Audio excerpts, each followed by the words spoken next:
Will resetting my Honeywell thermostat erase all of my program settings? Hello everyone. Today we're going to discuss a common question that comes up when dealing with Honeywell thermostats. Will resetting my Honeywell thermostat erase all of my program settings? What does resetting your thermostat mean?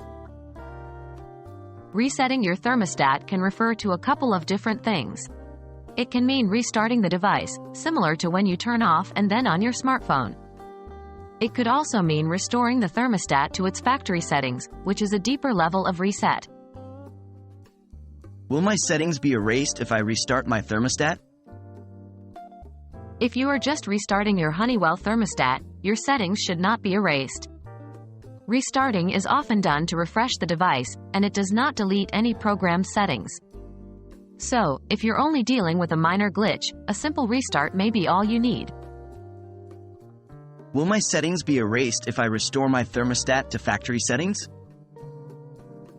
On the other hand, if you restore your Honeywell thermostat to its factory settings, this will indeed erase all of your program settings. This includes time, date, temperature schedules, and more.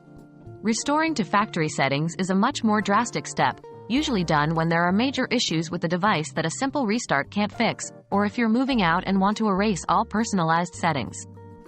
Remember, if you decide to restore to factory settings, ensure you have noted down all your settings or have a plan to reprogram your thermostat afterwards, as all of your personalized programming will be erased. We hope this video has helped clarify what happens when you reset your Honeywell thermostat. Whether your settings will be erased or not depends on the type of reset. A simple restart won't affect them, but restoring to factory settings will. Always be sure about the type of reset you need before proceeding. Thanks for watching, and remember to stay comfortable and energy efficient with your Honeywell thermostat.